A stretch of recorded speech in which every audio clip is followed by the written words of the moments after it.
Gostaria só de fazer uma breve síntese sobre a Quaresma. Nós estamos aqui porque é tempo de Quaresma, todos sabem o significado da Quaresma, são os 40 dias, que também podem ser simbolizados por 40 anos, que no tempo de Jesus era simbolizado pelo tempo de uma vida. 40 anos era uma vida. Até porque a esperança média de vida hoje está muito maior, está nos 80 e poucos anos, não é? Mas no tempo de Jesus, 40 anos era uma vida. E os judeus, que certamente já foram à Terra Santa, têm muito este hábito de, nas aldeias, não é? Constroem uma casa que não fica acabada. Fica sempre para poder ser construído mais um andar para os filhos quando casam. Não sei se já repararam.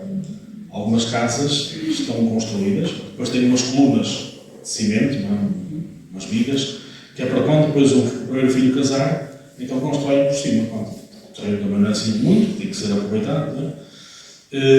E então os judeus sempre pensaram que 40 anos é uma vida. Porquê? Se eles casarem pelos 20, aos 21 podem começar a ter filhos, mais ou menos. Não é? Quando têm 40, já os filhos estão a casar. Portanto, já vêm os netos e eles já podem morrer.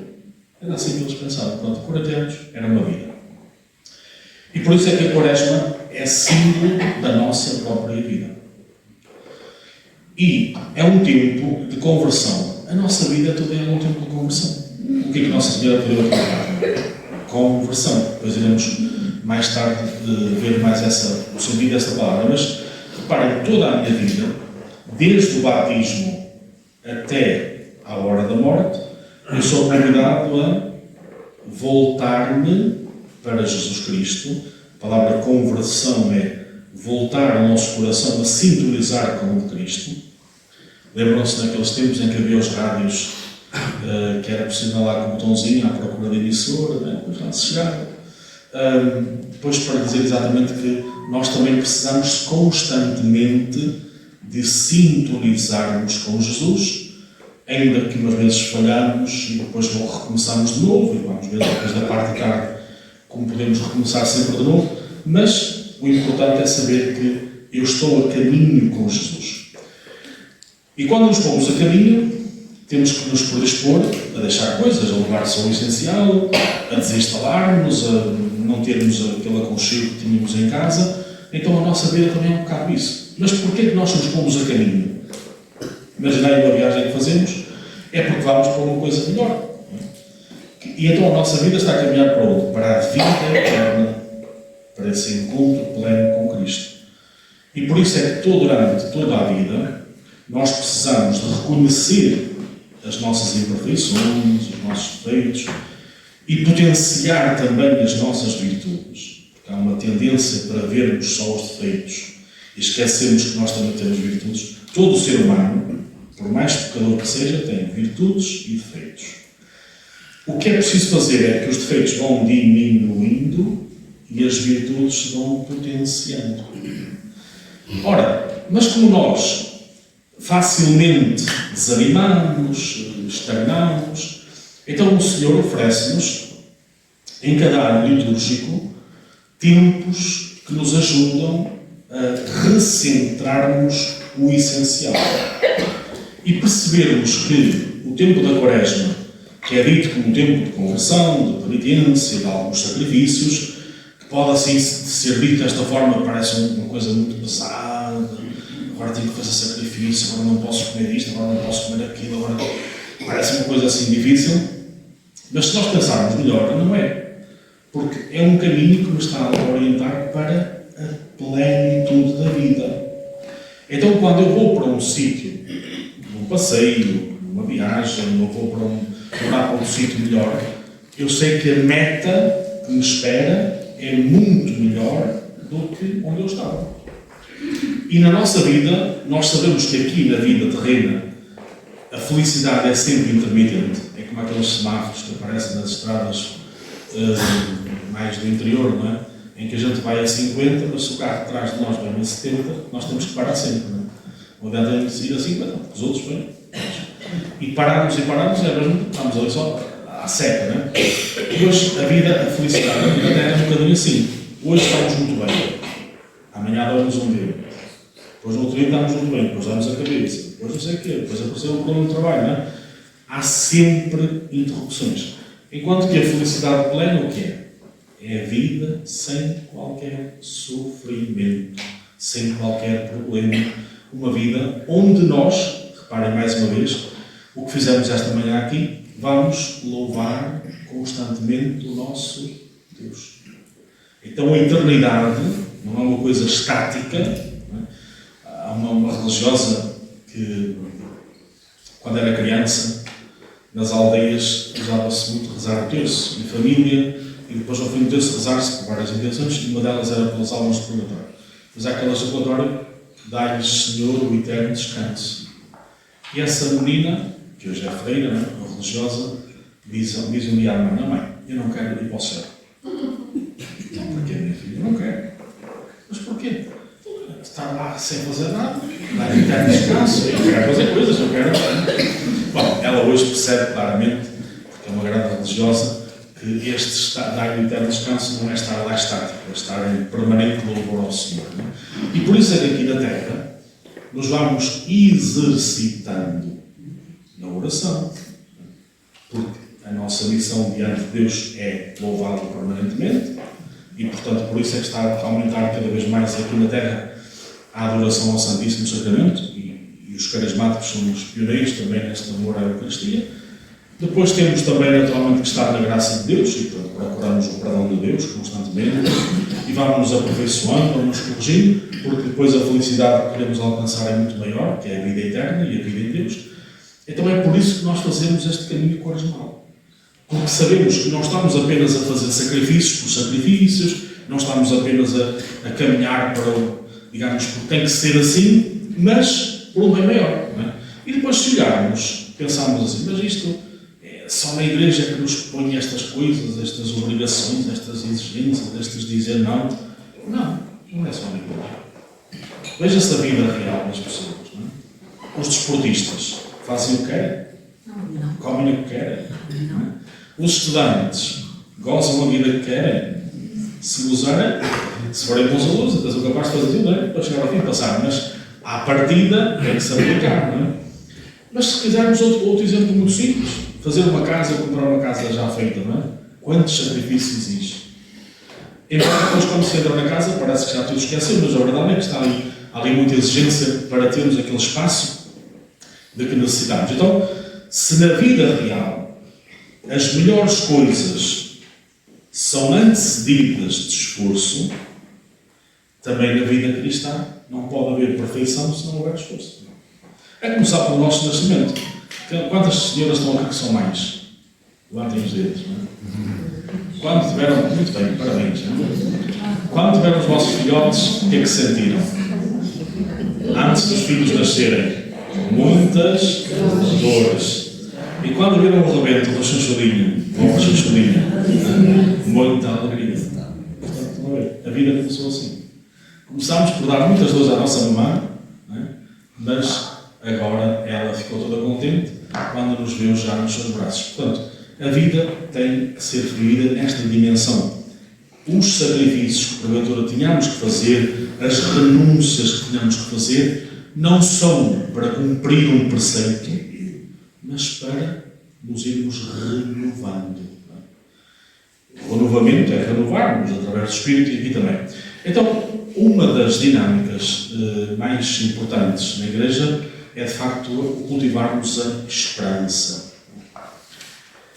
E vocês lembram-se de um documento do Papa Bento XVI chamado Spes Salvi, né? Salvos na Esperança. Portanto, então o que nos motiva, e por isso estamos aqui hoje e amanhã, é saber que estamos a caminhar para quem?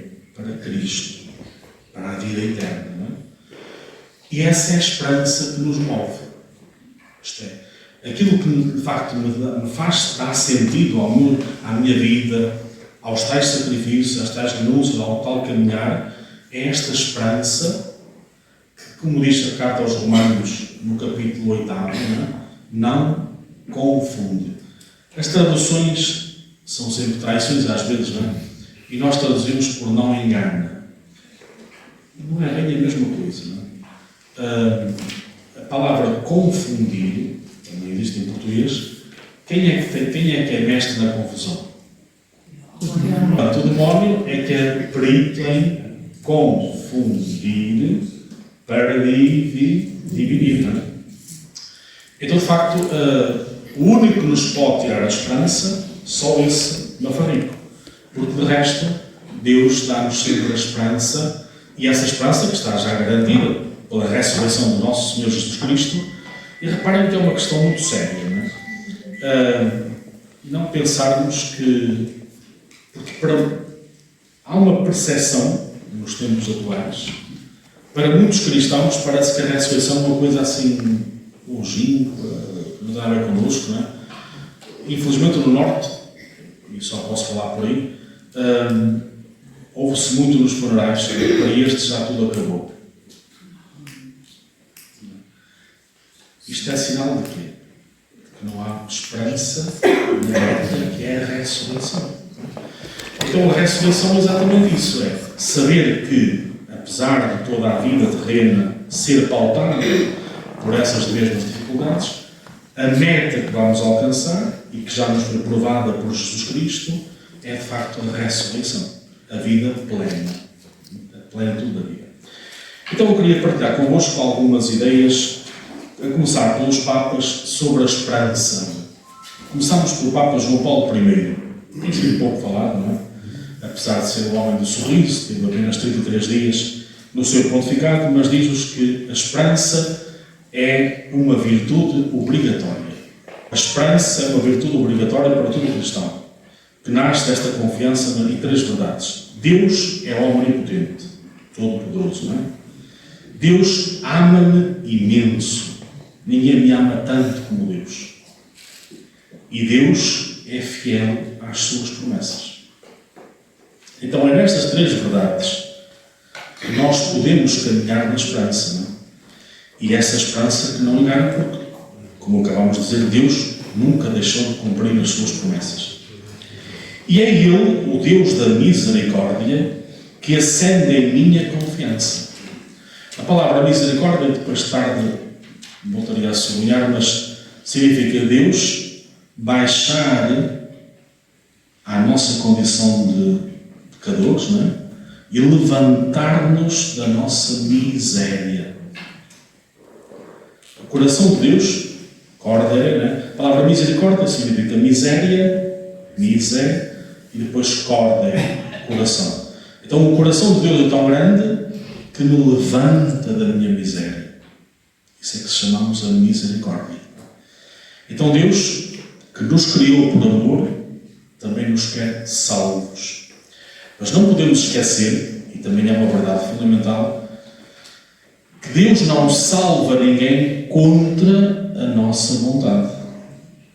Eu, para ser salvo, tenho de querer. É a primeira condição. Ninguém pode ser salvo se não quiser. Ninguém. Mas Deus já morreu por nós. Sim, mas eu tenho de fazer a minha parte. Tenho de querer. Porque Deus respeita a minha liberdade. Nunca posso esquecer isto. Então, nunca caminharei para Deus à força, não é? Levado ao empurrão, ou seja, não é? Mas eu caminharei para Deus porque quero. Mas depois também se levanta aqui outras questões que é: mas eu sou pecador, eu não mereço nada disto. Atenção, Deus ama-nos tal como somos e ama-nos como pecadores. E quem são os santos? Então levanta-se outra pergunta. Os santos verdadeiros são os pecadores que todos os dias se arrependem. Quantos santos nasceram santos? Nossa Senhora e Jesus. O santo dos santos. Não é? Todos os outros santos nascemos pecadores. E somos pecadores. Também é importante, porque rezamos muito pela conversão dos pecadores, pensar sempre nos outros. Não é? E eu há pouco tempo comecei a fazer uma coisa que partilho convosco. Comecei, quando rezo pelos pecadores, digo sempre, pela conversão de todos os pecadores, a começar por mim. Rezo assim. Eu pessoalmente rezo assim, percebe? Não estou a obrigar-vos a fazer isso, por amor de Deus, mas é partilhar apenas aquilo que faço. Sempre que rezo o terço, tenho este cuidado a começar por mim.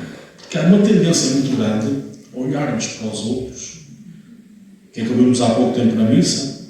Vemos o argueiro, o cisquinho na vista do outro e não vemos a trave, os grandes defeitos na nossa vista. Portanto, então o Senhor não quer isso. Quer que nós nos reconheçamos, não nos, digamos, não é para nos batermos a nós mesmos, porque eu sou um pecador e porque eu não presto para nada, porque eu não mereço nada.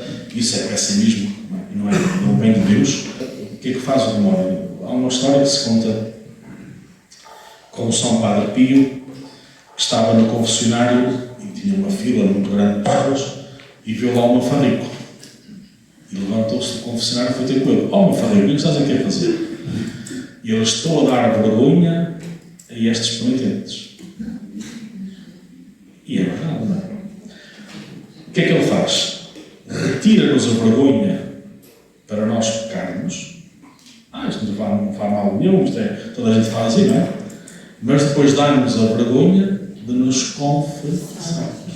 Estão a ver como eu falei que é malandro, não é? Portanto, então é importante eu ter consciência que quero ser melhor e por isso tenho de me conhecer a mim mesmo, não é? Para me converter constantemente a Cristo, para poder então chegar e depois, por osmose, pelo exemplo, qual é a melhor forma de nós testemunharmos a nossa fé e as nossas convicções? Não é com discursos que fazemos aos outros, mas pela forma de nos deixarmos transformar. Tem acontecido, depois das infusões do Espírito Santo, algumas pessoas vão para os trabalhos e os colegas de trabalho dizem: tu estás à frente, o que é que se passou contigo? Nunca viram isso? E é isto que interpela os outros, percebem? Nós somos os mesmos, mas os outros vêm-nos de forma diferente. Mais simpáticos, porventura, mais humildes, mais acolhedores. Então, quando Deus me vai transformando, isso vai se notando na relação do dia a dia com os outros, não é? Essa é a melhor forma. Chegar agora ao trabalho e fazer um discurso, pegar uma cadeira, pôr cima da cadeira, fazer lá um sermão para os colegas de trabalho, não vai resultar nada, não é? Quando nós caminhamos com Cristo, porque sabemos que Ele não nos engana, não nos pode confundir, mas sim o demónio é que nos confunde, então nós caminhamos para o paraíso. Portanto, reparem sempre, qual é a meta? Ressurreição, paraíso, vida eterna. Não é? Depois o grande Papa João Paulo II, que foi o Papa da nossa infância, muitos falam por mim, da minha juventude, tudo isso, convida-nos a redescobrir a virtude teologal da esperança, dizendo: por um lado, impele o cristão a não perder de vista a meta final que dá sentido e valor à sua existência inteira.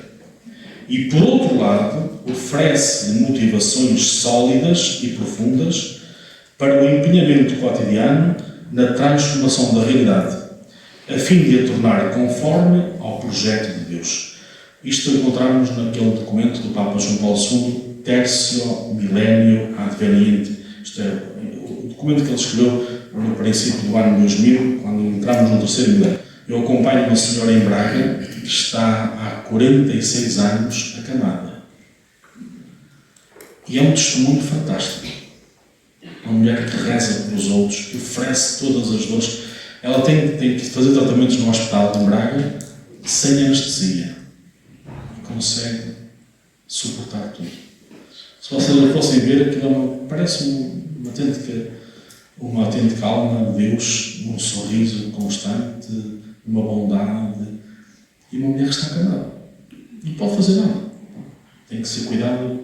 Nem se ela pesa 35 quilos, estão a ver? Uma coisa, já nem se segura de pé. Mas dá-nos uma força. Deus não nos falta com nada, e a prova do seu amor para connosco passa por aqui também, não é? E o que me leva a ser cada vez melhor em cada dia, este é o desafio para todos nós, não é? É sabermos que Deus espera por nós e Deus quer nos alcançar nessa alegria. Depois, como o Papa falava neste contexto do novo milénio, diz: cruzar o milénio da esperança. Muitos perigos parecem incumbir sobre o futuro da humanidade e inúmeras incertezas passam sobre os destinos pessoais. E não raro sentimos-nos incapazes de os enfrentar.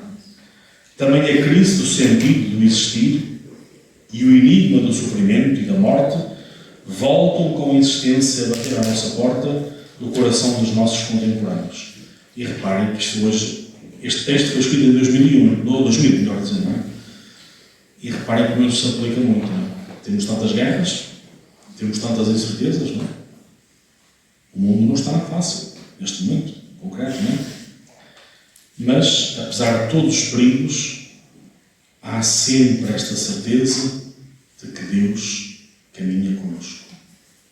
E, portanto, é o que nos leva a empenharmos-nos todos os dias a fazermos o melhor, sempre pelos nossos irmãos, não é? E depois o Papa continua dizendo: sigamos em frente com esperança. Diante da Igreja abre-se um novo milénio como um vasto oceano onde se aventurar com a ajuda de Cristo, o Filho de Deus, que se encarnou há 2000 anos por amor do homem, continua também hoje em ação. Agora Cristo, por nós contemplado e amado, convida-nos uma vez mais a pôr-nos a caminho. Avançando um bocadinho, diz-nos Bento XVI: a esperança muda a vida. Bento XVI dedica na sua encíclica Spe Salvi, descreve-a como uma virtude performativa, capaz de produzir factos e mudar a vida. A esperança vai-nos formatando. Antes os computadores tinham que ser formatados, não é? Agora somos nós que temos de ser formatados. E a esperança é exatamente aquilo que nos vai formatando para nós podermos mudar de vida. Então, pensar sempre, se há muita coisa má à nossa volta, eu tenho que ser diferente pela bondade, pelo perdão. Não é? E por isso é que a nós cristãos é exigido isso mesmo. Reparem uma coisa que nos deve sempre interpelar. A Igreja nasceu com pequeninos grupos, não foi? Nasceu com os 12, melhor dizendo, estávamos, e depois os cristãos eram minoria. Não se esqueçam, nós somos sempre minoria, não é? Em relação ao mundo. Mas já naquele tempo era uma minoria. E curiosamente, quantos imperadores, e dos mais ferozes, como o Diocleciano, como o Nero, que tentaram sempre aniquilar a Igreja, pensando em matarmos os cristãos, e a Igreja acaba. E a Igreja crescia em número e em qualidade. Aliás, a Igreja cresceu até ao Imperador Constantino. A partir daí, houve um declínio na Igreja. Por uma razão muito simples. A Igreja deixou de ser perseguida, o que é uma coisa muito boa, naturalmente, não é? Naquele tempo, estamos a falar de tempo, porque a Igreja continuou sempre, é a instituição mais perseguida do mundo, como nós sabemos, não é? Ou a nível da religião, mais perseguida que nós. Mas a Igreja foi perseguida, deixou de o ser com Constantino, quando ascende ao poder, o Império Romano, mas estragou-se tudo quando o Imperador disse: a partir de hoje, a religião oficial do Império é o cristianismo. E porquê que estragou tudo? Vocês conhecem o fator Cunha? Conhecem? Aquelas coisas que se metem debaixo das portas para segurar as portas. Já havia nesse tempo o fator Cunha. Isto é, para ter lugar no Império, sabia bem dizer: eu sou cristão. E assim havia um preconceito no Império. Já naquela altura, estão a ver? Não é de agora. Não se iludam. Portanto, muita gente aderiu ao cristianismo apenas de fachada, para conseguirem um bom emprego no Império Romano. E então foi quando a Igreja entrou em decadência. Enquanto foi perseguida, cresceu. Porquê? Isto é que é mais importante. Porque os cristãos, ao serem martirizados, primeiro davam louvor a Deus permanentemente. Cá está. Não fomos nós que inventámos louvor, eles já o faziam, não é? E depois, quando estavam a ser triturados, como diz Santo Inácio de Antioquia, era um trigo nos dentes das feras, não é? Quando estão a ser triturados, dão glória a Deus. Então isso é que fazia com que muita gente pagã que estivesse ou no campo dos mártires, em Roma, ou no Coliseu, se convertesse ao cristianismo. Então o efeito era sempre contrário aos imperadores. Os imperadores perseguiam cristãos e os cristãos aumentavam. Porque as pessoas viam, isto vale a pena. Esta gente é sincera. Porque o seu testemunho de vida nas horas difíceis é que fazia com que todos se convertessem em Jesus Cristo. Reparem no São Sebastião, vai trabalhar para o exército, contra a sua vontade, mas diz, mas pode ser que lá consiga fazer cristãos, e fez. Depois valeu do martírio, mas fez cristãos. Então reparem, este é o grande desafio, ser diferente nos dias de hoje. E mesmo sendo nós minoria, nós nunca deixamos de termos esta consciência de sermos referência para o mundo pela bondade. Infelizmente, às vezes, damos o efeito contrário.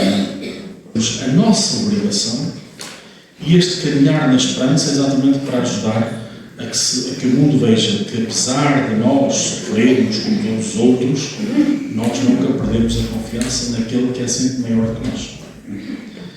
E por isso o Papa, nessa encíclica, que os aconselho a ler, não apenas hoje, mas até durante esta quaresma, a relê-la, porque certamente muitos de vós já a releram, diz: a redenção é-nos oferecida no sentido que nos foi dada a esperança.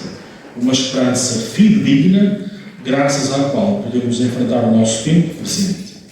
O presente, ainda que custoso, pode ser vivido e aceito se levar a uma meta e se pudermos estar seguros desta meta, se esta meta for tão grande que justifique a canseira do caminho. Portanto, vale a pena todo este caminho, todo este processo de conversão, toda esta confiança da esperança. Porquê? Porque a meta que queremos alcançar é muito maior.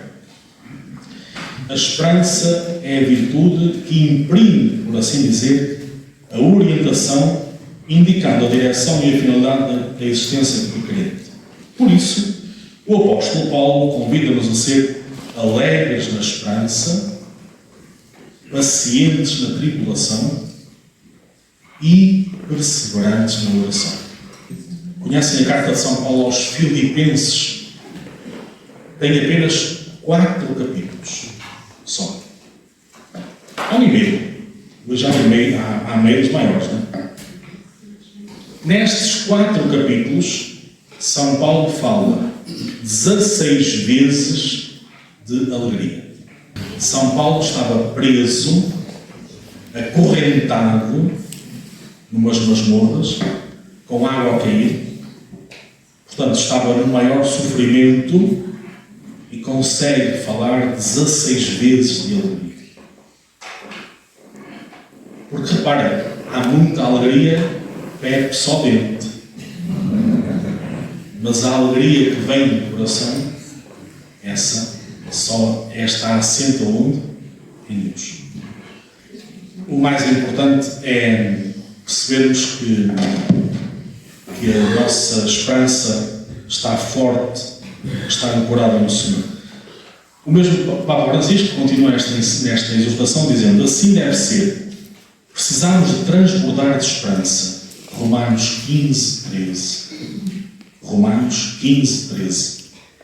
Para testemunhar de modo credível e atraente a fé e o amor que trazemos no coração. Precisamos de transbordar de esperança. Para testemunharmos de modo credível e atraente a fé e o amor que trazemos no coração. Para que a fé seja jubilosa, a caridade entusiasta e para que cada um seja capaz de oferecer ao menos um sorriso, um gesto de amizade, um olhar fraterno, uma escuta sincera, um serviço gratuito, sabendo que no Espírito de Jesus isso pode tornar-se uma semente fecunda de esperança para quem o recebe. Parem de coisas tão simples, não é? Podem transformar os outros. E finalmente o Papa diz-nos: creio na vida eterna. Assim professa a nossa fé, e a esperança cristã encontra nestas palavras um ponto fundamental de apoio. De facto, é a virtude teologal pela qual desejamos a vida eterna como nossa felicidade. Então, no tempo da Quaresma, a virtude da esperança serve para que eu chegue à vida que não tem fim, à vida plena em Deus. Não é? Por isso, vale a pena algum sacrifício? Sim, vale a pena. Vale a pena reconciliar com Deus? Sim, com os outros vale a pena. Vale a pena, às vezes, uma humilhação, porque está em causa um bem muito maior, que é ver Deus face a face.